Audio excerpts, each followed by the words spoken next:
Hi hello నమస్తే welcome to Praveen talks. ఎలా ఉన్నారు? హ్యాపీ హోలీ అండి. సో అందరికీ have a happy and safe Holi. Environment friendly colour choose చేయండి so that it will be safe for us and safe for the environment అండి. Coming to ఈరోజు topic. ఈ రోజు మనం ఏం డిస్కస్ చేసుకుందాం అంటే, నా వెహికల్ నాకు ఆల్మోస్ట్ 350 రేంజ్ చూపిస్తుందండి. సో దానికి 350 రేంజ్ మనం అచీవ్ చేయాలంటే ఏం చేయొచ్చు, 350 రేంజ్ మనం ఏ విధంగా తీసుకురావచ్చు అనే దాని మీద ఒక చిన్న టాపిక్ చేద్దాం అనిపించింది, వైల్ డ్రైవింగ్. సో ఇదే ఆ వీడియో. సో సింపుల్ చెప్పాలంటే నాకు 350 అయితే ఆల్మోస్ట్ ఇస్తుందండి. విత్ ఏసీ నాకు 350 రేంజ్ చూపిస్తుంది. సో మీకు ఆల్రెడీ వీడియో చూపించాను, ఆల్రెడీ స్టార్ట్ చేశాక. సో ఆల్మోస్ట్ 350 ప్లస్, బట్ నేను ఆన్ యావరేజ్ 350 చెప్తున్నాను. నాకు ఎలా అచీవ్ చేస్తున్నానంటే సింపుల్ అండి. There are couple of tips. ఏంటి ఆ టిప్స్ అని అంటే, ఫస్ట్ థింగ్ ఏంటంటే, మనము మోర్ దాన్ 100 అనేది డ్రైవ్ చేస్తే మీకు 350 కాస్త 300 అవుతుంది. First point.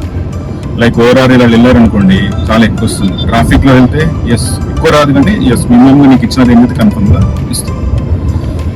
అండ్ డ్రైవింగ్ బట్టి కూడా మీ రేంజ్ మేల్ అవుతుందండి. అండ్ ఆల్సో సీటింగ్ కెపాసిటీ, మనం ఎంతమంది కూర్చుంటున్నామో దాన్ని ఎంత లోడ్ పడుతుందనే దాని మీద కూడా మనకు వేరీ అవుతుంది. అదొక పాయింట్. అండ్ మీకు చెప్పినట్టు 100+ వెళ్తే మీకు వేరీ అనేది 320 to 300 వస్తుంది. స్పీడ్ ఒకటి 90. ఓకే, ఇవన్నీ కాకుండా మీరు ఇంతకు ముందు డ్రైవ్ చేసిన విధానం, లైక్ ఇప్పుడు నేను కొత్తగా చార్జ్ చేసినప్పుడు 350+ ఎందుకు చూపిస్తుంది? ఇంతకు ముందు నేను డ్రైవ్ చేసిన ప్యాటర్న్ ని బేస్ చేసుకొని మనకు ఈ ఛార్జింగ్ కెపాసిటీ ఎంతవరకు మనం డ్రైవ్ ఏమంటారు కిలోమీటర్స్ రేంజ్ అనేది మనకు వేరీ అవుతుంది. ఓకే, అది కూడా ఒక పాయింట్ గుర్తు పెట్టుకోండి. సో మీకు ఈ పాయింట్స్ అన్ని 100% యూస్ఫుల్ అవుతుంది. మీరు ట్రై చేయండి. ఎవరైతే కొత్త ఈవీ తీసుకున్నారో బిలో 90 కొట్టండి. మీకు ఇంకా 380 కొట్టినా కూడా మాకు 360+, 350+ ఇచ్చిన ఆశ్చర్యపోవాల్సిన అవసరం లేదు. అది నేనే విట్నెస్. నేను అలా ట్రై చేశాను కాబట్టి మీకు ఆ రేంజ్ నాకు చూపిస్తుంది.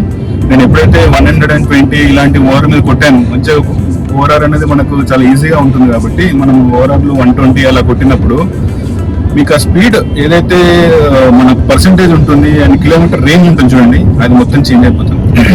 లైక్ 98 to 90కి within no time, like 10 minutes లో రీచ్ అయిపోతుంది, 10 to 15 minutes లో దిగిపోతుంది. ఎందుకంటే స్పీడ్ ఎక్కువ తీసుకున్నప్పుడు దానికి పవర్ ఎక్కువ కావాలి. At the same time speed ని బట్టి మనకు దానికి ఇన్పుట్ ఎక్కువ పవర్ యూజ్ చేస్తుంది కాబట్టి మనకు ఆబ్వియస్లీ బ్యాటరీ ఛార్జ్ అనేది తగ్గుతుంది. ఇది కూడా మీరు చాలా గుర్తుపెట్టుకోవాల్సిన విషయం. అండ్ మీరు ఛార్జింగ్ కెపాసిటీకి వస్తే నేను సపరేట్ వీడియో చేస్తానండి, ఛార్జింగ్ ఎలా పెట్టాలి, అసలు ఛార్జింగ్ ఏంటి అనేది. అంటే నాకున్న real time experience, technical deep వెళ్ళకుండా రియల్ టైమ్ ఎక్స్పీరియన్స్ మనం ఎట్లా వరకు అచీవ్ చేయొచ్చు, ఏది బెస్ట్ ప్రాక్టీస్ అనేది కూడా మీకు చెప్పడానికి ట్రై చేస్తాను నెక్స్ట్ వీడియోలో. ఓకే, సో గుర్తుపెట్టుకోండి, మనము ఛార్జింగ్ కెపాసిటీని మనము మినిమం 320 రీచ్ కావాలంటే మీకు ఇచ్చిన పాయింట్స్ ఇంపార్టెంట్ అండి. మీరు కావాలంటే ట్రై చేసి చూడండి. ఫస్ట్ థింగ్ కెపాసిటీ ఎంత ఉన్నా కూడా మీరు 80 లిమిట్లో 90 లిమిట్లో ఉంటే మీకు 320+ వస్తుంది. First thing, right. రెండోది, మోర్ దాన్ 100 వెళ్తే మటుకు 300 మీరు అచీవ్ చేయగలుగుతారు స్పీడ్. అనే 100 కూడా మీరు గ్రాడ్యువల్ గా ఇంక్రీజ్ చేసుకుంటే ప్రాబ్లం లేదు. మీరు ఒకటేసారి చాలా ఫాస్ట్ గా ఇన్పుట్ ఇచ్చేద్దాం అనుకుంటే బండి వెళ్తుంది, బట్ సెకండ్స్ లలో మీకు 100 రీచ్ అవుతుంది, అంటే 100 స్పీడ్ కి రీచ్ అవుతారు. బట్ దాని ఇంపాక్ట్ పవర్ మీద పడుతుంది కాబట్టి మీకు మైలేజ్ అనేది కొంచెం తగ్గే ఛాన్సెస్ ఉంది. సో గ్రాడ్యువల్ ఇంక్రీజ్ చేయండి. దో ఇఫ్ యూ హావ్ 450, 320+ ఈజీగా అచీవ్ చేస్తారు. 350 అనేది ఈజీగా ఎలా అచీవ్ చేస్తారు అంటే 90 బిలోనే ట్రై చేయండి. 90 బిలో ఇస్ నాట్ చిన్నదిగా అండి. సిటీలో 90 ఎవరు నడుపుతారండి? ఓన్లీ సిటీలో నడిపే వాళ్ళు 80 ఆ విధంగానే కొట్టగలుగుతారు. Very rare cases like festival ఇలాంటివి ఉంటే చెప్పలేం, కానీ అలా ఉంటుంది. ఓవరాల్ అలాంటి ఎక్కినప్పుడు 100 వెళ్ళొచ్చు. ఆ 100 ని మీరు గ్రాడ్యువల్ గా వెళ్ళండి, లైక్ స్టెప్ బై స్టెప్ 100 వెళ్ళడానికి ట్రై చేయండి. It will be very useful to get ఏమంటారు మీరు 350 అచీవ్ చేయడానికి. సో మీరు చూస్తున్నది విత్ ఏసీ అండి. సో నేను ఏసీ ఆన్ చేశాను, నాకు 330+ ఉంది. పర్సంటేజ్ చూసుకుంటే మీకు 89% బ్యాటరీ పర్సంటేజ్.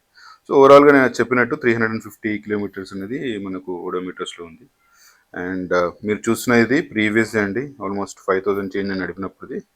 సో మీరు చూస్తే వితౌట్ ఏసీ, సో నేను సెలెక్ట్ చేసింది వితౌట్ ఏసీ అండి. వితౌట్ ఏసీ మీరు చూసుకుంటే మనకు ఓడోమీటర్లో చూడండి 405 ఉందండి. ఓకే, విత్ ఏసీ ఆన్ చేస్తే 358 సంథింగ్ అక్కడ మీకు డిస్ప్లే అవుతుంది చూడండి. అండ్ మీకు ఆల్సో నేను ఆరో యాప్ చూపిస్తున్నాను. ఇది యాప్ డీటెయిల్స్ అండి. 401 without AC. So on an యావరేజ్గా నేను చెప్పినట్టుగా మీకు ఈజీగా 350 గెటబుల్ ఇఫ్ యూఆర్ గోయింగ్ బిలో 90 అండి. మీరు 100, 120 ఎలా వెళ్తే 320, 300 to 320 అనేది average. Thank you for watching this video అండి. మీకు ఈ వీడియో నచ్చినట్టయితే please like, subscribe and share. ఇంకా కొన్ని వీడియోస్ అంటే ఇన్ఫర్మేటివ్ వీడియోస్ టెక్నికల్గా మనం రియల్ టైమ్గా ఎలా వస్తుందనేది మనము షేర్ చేసుకుందామండి అప్కమింగ్ వీడియోస్లో.